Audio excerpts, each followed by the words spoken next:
মা হালকিনা, এই শীত আমি আর সহ্য করতে পারছি না। বাবা, আমি কত বড় হতভাগা মেয়ে, তোমার জন্য একটা শীতের পোশাকও আনতে পারলাম না। মা হালকিনা, আমি আর বাঁচবো না।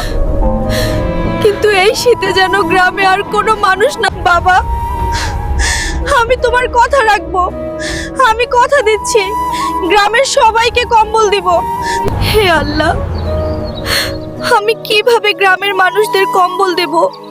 আমার কাছে তো কোনো টাকাই নেই। হালকিনা, ভয় পাস না। মানুষের কষ্ট দেখলে প্রকৃতি নিজেই সাহায্য পাঠায়। এই গাভীটা নে, এর দুধে তোদের গ্রাম বাঁচবে। ধন্যবাদ বুড়িমা, আমি বাবার কথা রাখবো। এই গাভী সাধারণ গরুর মতোই ছিল, কিন্তু তার দুধ ছিল আশীর্বাদ। পরিশ্রম আর আশীর্বাদ একসাথে হলে অসম্ভবও সম্ভব হয়। আল্লাহ তোকে ভালো রাখুক মা হালকিনা। এই শীতে আর কোনো মানুষ মারা যায়নি, কারণ একজন মেয়ের কথা রাখা ছিল সবচেয়ে বড় শক্তি। গল্প ভালো লাগলে লাইক করো, হালকিনারোর নতুন গল্প পেতে সাবস্ক্রাইব করো।